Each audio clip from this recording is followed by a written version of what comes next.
Kau Tuhan, Kau Raja, Kau yang ku sembah.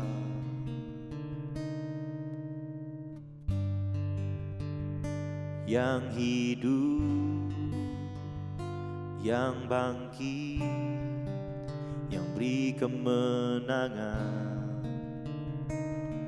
Kaulah anak domba yang berkuasa untuk selamanya. Nyatakan keajaiban-Mu, nyatakan dalam hidupku, nyatakan,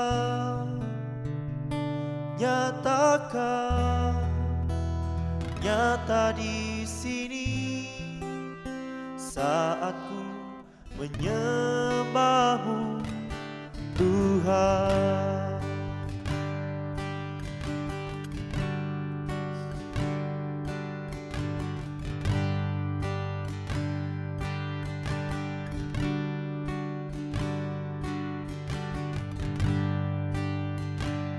Kau Tuhan, Kau Raja, Kau yang ku sembah.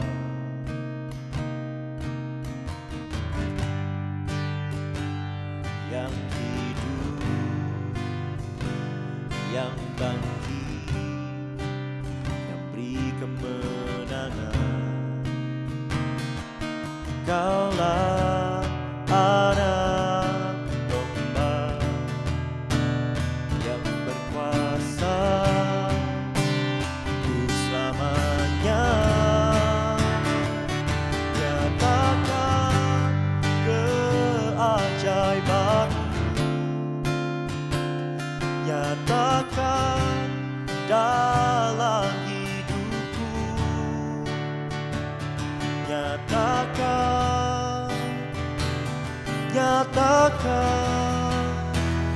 nyata di sini saat ku menyembah-Mu, nyatakan keajaiban-Mu,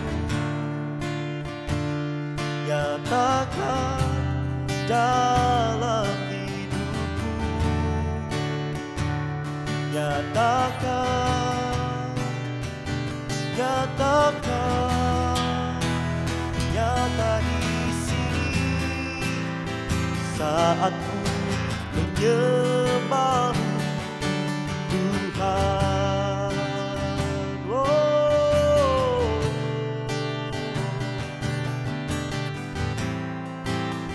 nyata di sini Tuhan Yesus. Oh, nyatakan kuasa-Mu, nyatakan keajaiban-Mu, Tuhan. Ketika kami menyembah-Mu, ketika kami bersujud di hadapan-Mu, nyatakan kuasa-Mu, Tuhan. Oh, Yesus, Tuhan. Nyatakan keajaiban-Mu, nyatakan dalam hidupku, nyatakan,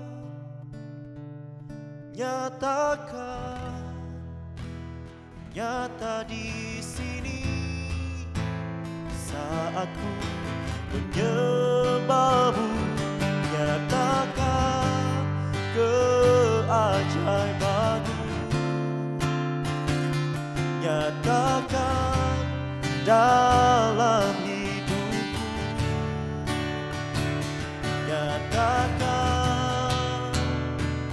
nyatakan, nyata di sini saat ku menyembahmu Tuhan. Oh, nyata di sini.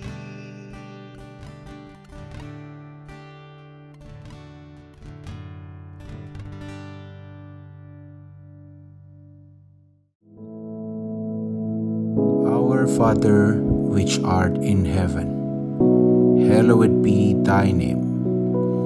Thy kingdom come, thy will be done in earth as it is in heaven. Give us this day our daily bread, and forgive us our debts, as we forgive our debtors. And lead us not into temptation, but deliver us from evil. For thine is the kingdom, and the power, and the glory, forever. Amen.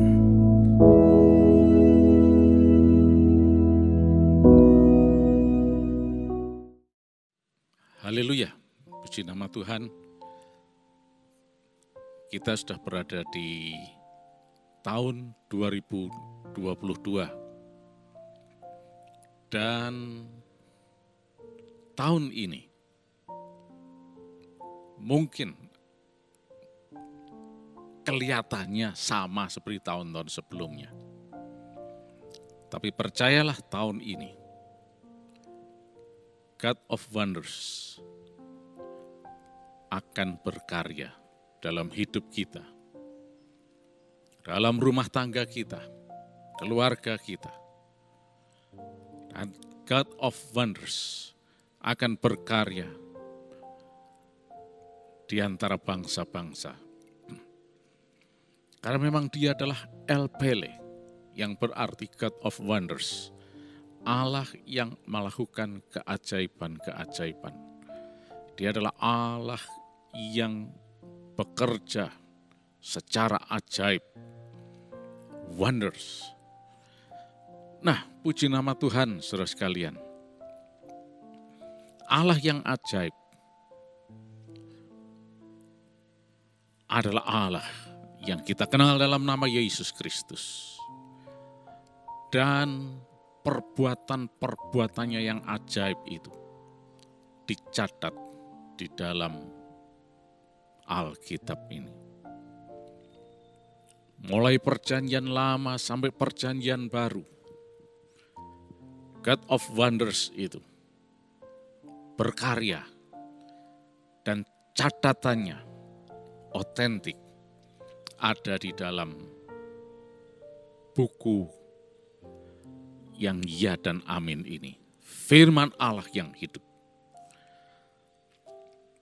Nah, pagi ini kita akan coba melihat salah satu karya God of Wonders. Perbuatan ajaib Allah dalam kisah yang heroik, yaitu pertarungan antara Daud dan Goliat. Mungkin ini cerita yang sangat-sangat populer dan sudah mungkin ribuan kali, bahkan mungkin ratusan ribu kali dikhotbahkan, mungkin jutaan dan sebagainya, dari masa ke masa. Baik, memang itu datanya, memang itu catatan sejarah, memang itulah fakta mengenai karya God of Wonders itu. Tapi pagi hari ini kita akan lihat sesuatu yang berbeda. Kalau kita baca kisah mengenai Daud dan Goliat ini, yang paling terkenal adalah bahwa Goliat yang bisa dikatakan raksasa karena ukurannya yang besar seperti itu, dilawan oleh Daud yang sebetulnya tidak seimbang baik secara fisik dan sebagainya, tapi Daud menang. Ini sebetulnya yang kita tahu. dan selalu ada di dalam benak kita. Daud berhasil mengalahkan Goliat. Ya, tentu saja dengan pertolongan Tuhan. Ya. Tetapi saudara sekalian, mau tidak mau, manusia selalu terbawa kepada suatu gambaran bahwa pertarungan itu adalah antara Daud dan Goliat, dan yang menang adalah Daud. Lalu yang disebut-sebut adalah Daud, pahlawan atau pahlawan remaja mungkin, ya, dan sebagainya. Itu bisa kita lihat, ya, bahwa manusia memang lebih cenderung untuk melihat, menyaksikan apa yang ada di depan matanya. Coba kita lihat dulu kisahnya, ya. Di dalam 1 Samuel pasal yang ke-17, saya ajak saudara membaca ayat yang ke-56.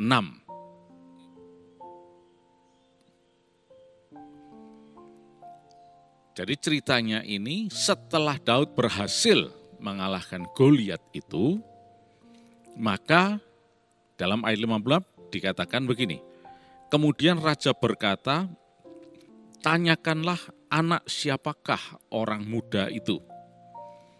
Ketika Daud kembali sesudah mengalahkan orang Filistin itu, maka Abner memanggilnya dan membawanya menghadap Saul. Sedang kepala orang Filistin itu masih ada di tangannya. Kata Saul kepadanya, anak siapakah engkau ya orang muda? Jawab Daud, anak hamba tuanku, Isai, orang Bethlehem itu. Nah, sampai di sini pembacaan kita. Saudara sekalian, kita lihat di sini bahwa pertarungan sudah usai. Goliat mati. Tentara Filistin lari tunggang langgang dan banyak yang terbunuh oleh tentara-tentara Israel. Nah, sesudah itu maka kemudian yang dilakukan oleh Raja Saul apa? Ingin mengetahui siapa Daud ini.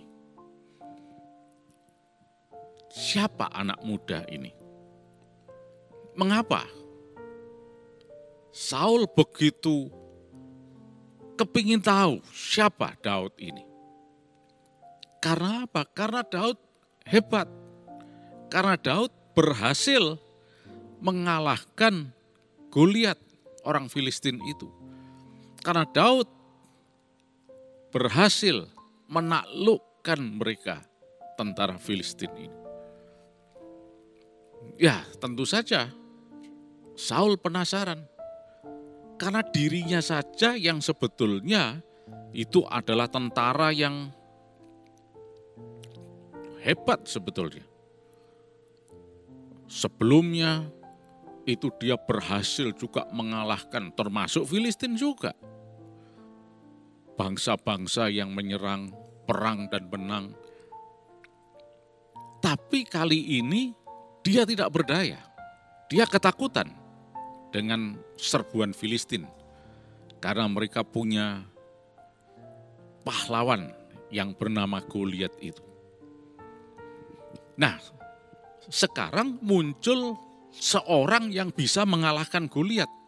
Yang dirinya sendiri tidak bisa mengalahkan Goliat, bahkan ketakutan.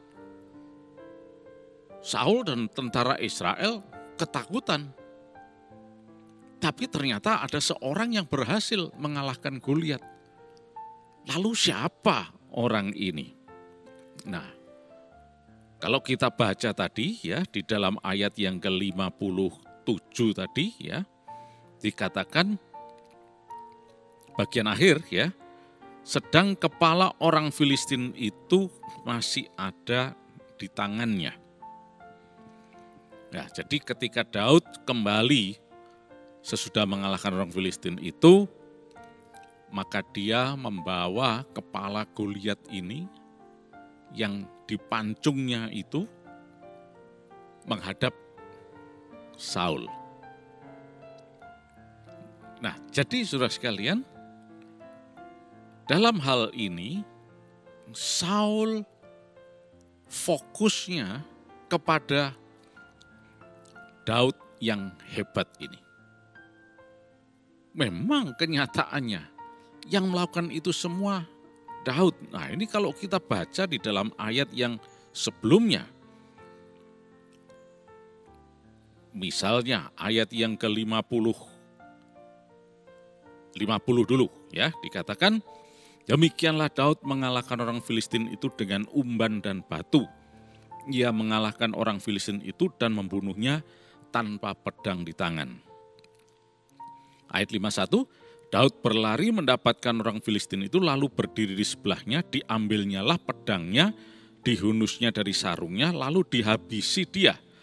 Dipancungnyalah kepalanya dengan pedang itu.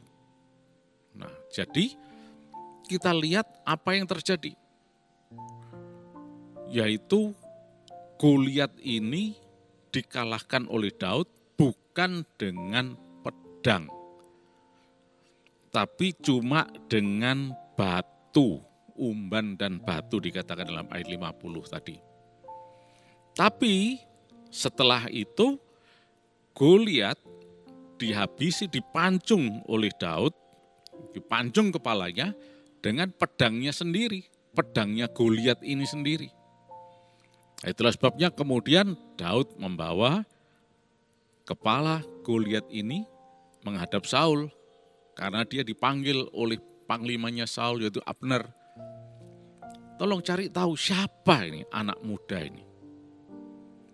Nah, tadi kita lihat di dalam ayat yang terakhir bahwa dia memperkenalkan dirinya berasal dari Bethlehem, anaknya Isai. Nah, baik. Jadi, saudara sekalian, ini sudah merupakan sesuatu yang lazim. Ketika Saul melihat, hebat, Goliat bisa kalah, aku sendiri tidak bisa mengalahkan. Ini kok ada orang yang berhasil mengalahkan. Dan lihat tuh, dia bawa buktinya, yaitu kepalanya Goliat yang sudah dipancung. Wah, ini orang hebat ini. Siapa sebetulnya ini? Kok begitu hebatnya itu? Latihan di mana dia? Apa dan bagaimana? Saul ingin tahu. Ya, ini lazim.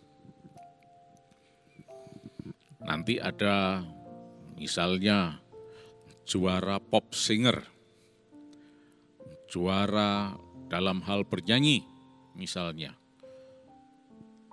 Dalam hal tarik suara dia mendapatkan nilai tertinggi, poin tertinggi, dan disebutkan sebagai juara 1 dalam lomba menyanyi dan sebagainya. Orang akan lihat, hebat ini, suaranya bagus, tekniknya bagus, ininya dan sebagainya. Siapa sebetulnya orang ini? Dari negara mana? Anaknya siapa? Dan seterusnya dan seterusnya. Kan saudara tahu apa yang terjadi setelah itu?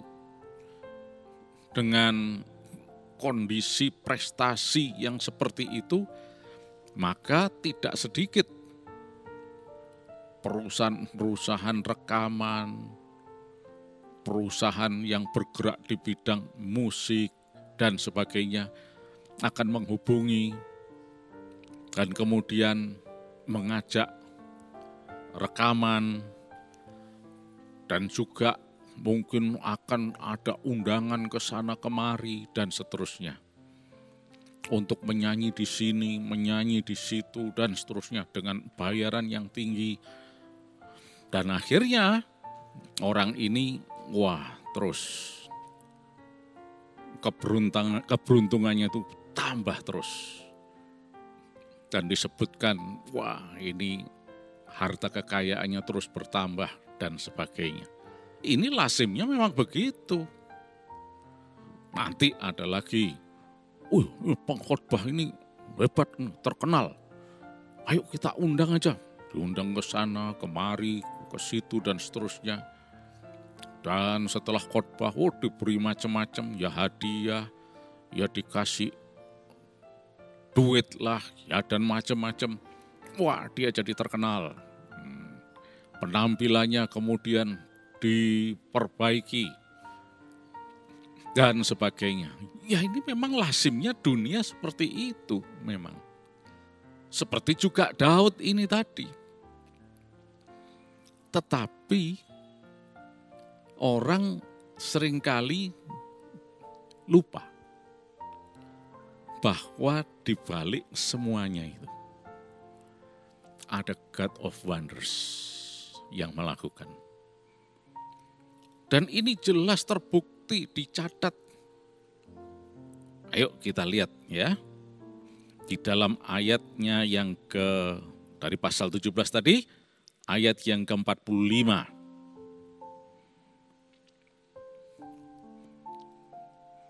Dalam pertarungan itu dikatakan begini, tetapi Daud berkata pada orang Filistin itu, engkau mendatangi aku dengan pedang dan tombak dan lembing, tetapi aku mendatangi engkau dengan nama Tuhan semesta alam, Allah segala barisan Israel yang kau tantang itu. Hari ini juga Tuhan akan menyerahkan engkau ke dalam tanganku, dan aku akan mengalahkan engkau dan memenggal kepalamu dari tubuhmu. Hari ini juga aku akan memberikan mayatmu dan mayat tentara orang Filistin kepada burung-burung di udara dan kepada binatang-binatang liar, supaya seluruh bumi tahu bahwa Israel mempunyai Allah. Ayat 47. Dan supaya segenap jemaah ini tahu bahwa Tuhan menyelamatkan bukan dengan pedang dan bukan dengan lembing, sebab di tangan Tuhanlah pertempuran, dan Ia pun menyerahkan kamu ke dalam tangan kami. Nah, jelas sekali. Dalam pertempuran itu, mengapa Daud bisa menang? Bukan karena siapa Daud, tapi karena Tuhan. Dia adalah God of Wonders. Allah yang berkuasa, yang kita sembah dalam nama Yesus. Dia adalah Allah yang baik. Allah yang melakukan perbuatan-perbuatan ajaib. He is the God of Wonders. El Pele. Coba kalau sudah lihat, Daud ini cuma diperlengkapi dengan batu. Sedangkan Goliat diperlengkapi dengan senjata yang tajam, pedangnya, lembingnya, dan peralatan perang lainnya. Perlengkapan perang lainnya. Sedangkan Daud cuma umban atau pengali-ali dan batu aja.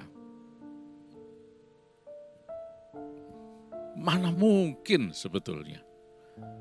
Mungkin ada yang mengatakan begini, ya karena keahliannya, maka Daud itu bisa melontarkan batu itu selain tepat sasaran, juga bisa dengan kekuatan, yaitu dalam arti kecepatan yang sangat tinggi.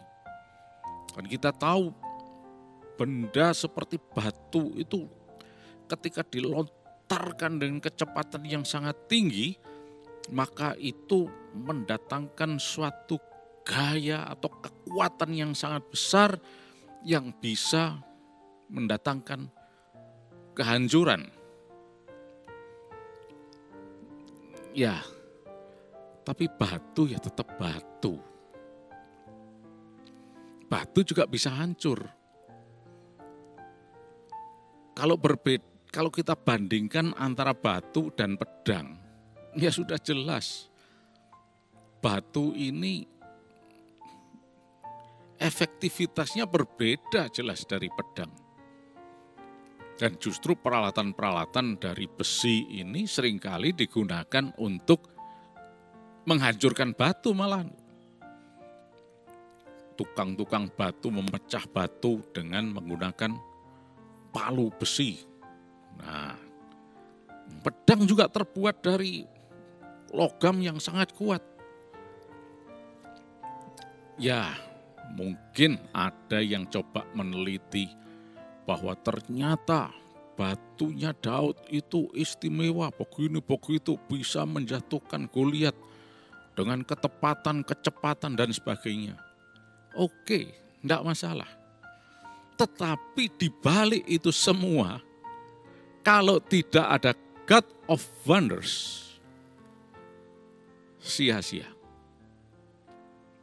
Termasuk andai kata dibalik sekarang, Daud punya senjata lengkap, perlengkapan perang, baik besi, senjata, dan sebagainya. Tapi kalau tidak ada God of Wonders juga percuma, sia-sia. Nah, di sini saudara sekalian, seringkali mengingat kelaziman yang terjadi ini, kita ini cuma memandang apa yang terlihat di depan mata kita. Saul juga cuma melihat apa yang ada di depannya. Daud yang hebat, Daud yang berhasil mengalahkan si Goliat. Tapi God of Wonders-nya tidak tampak. Andai kata tadi dicatat begini,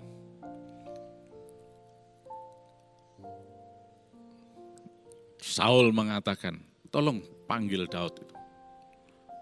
Dan kemudian Abner, utusannya itu mencari dan mendatangkan Daud menghadap Saul. Kemudian Saul mengatakan, ya nak, aku tahu Tuhan pakai kamu. Kamu memang ya bisa dikatakan hebat, jago. Tapi semua itu Tuhan nak yang melakukan. God of Wonders itu yang melakukan. Nah, ceritanya lain. Tapi coba kita lihat Saul justru yang ingin meneliti siapa Daud, orang tuanya siapa, dari mana asalnya dan sebagainya.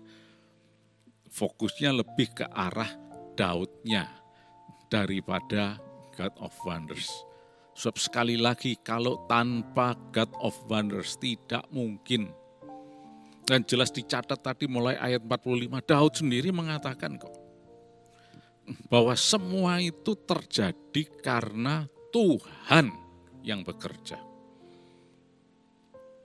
Kan dikatakan kamu mendatangi aku dengan perlengkapan senjata ini dan itu dan sebagainya. Tapi Tuhan nanti yang akan menyerahkan kamu ke dalam tanganku. Jadi ketika Daud berdiri berhadapan dengan Goliat, dia tidak menggunakan skillnya sendiri, tapi dia menampilkan Tuhan,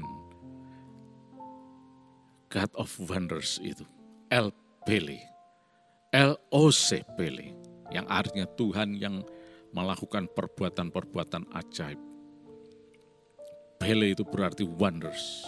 Nah, jadi saudara sekalian, mari pagi hari ini, ketika Tuhan berikan visi kepada kita tahun ini, God of Wonders, El Pele ini, mari fokus kita harus terutama adalah kepada Dia.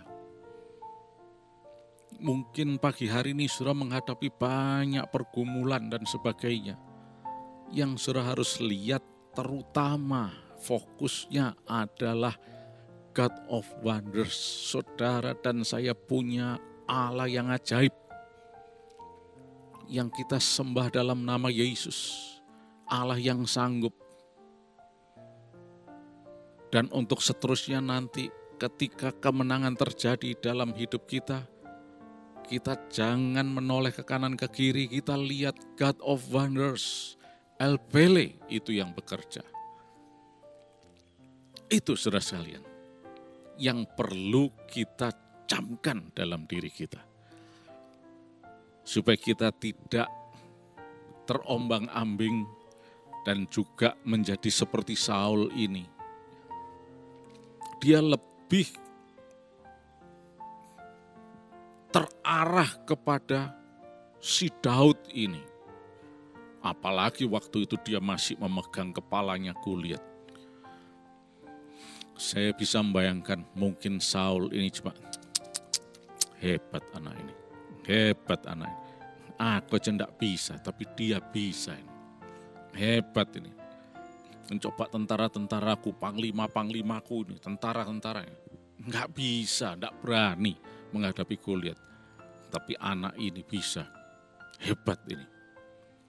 Hebat nak kamu nak. Nah, ya memang itu lazim memang.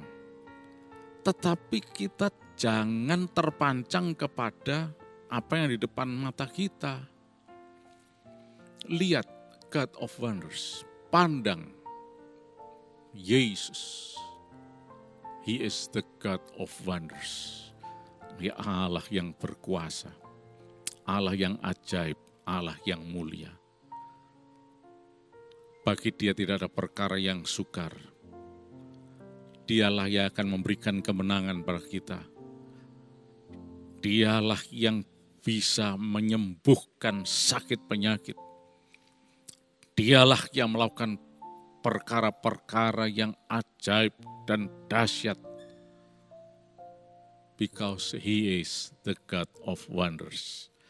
Nah, saudara sekalian, pagi hari ini, mari kita betul-betul camkan ini baik-baik.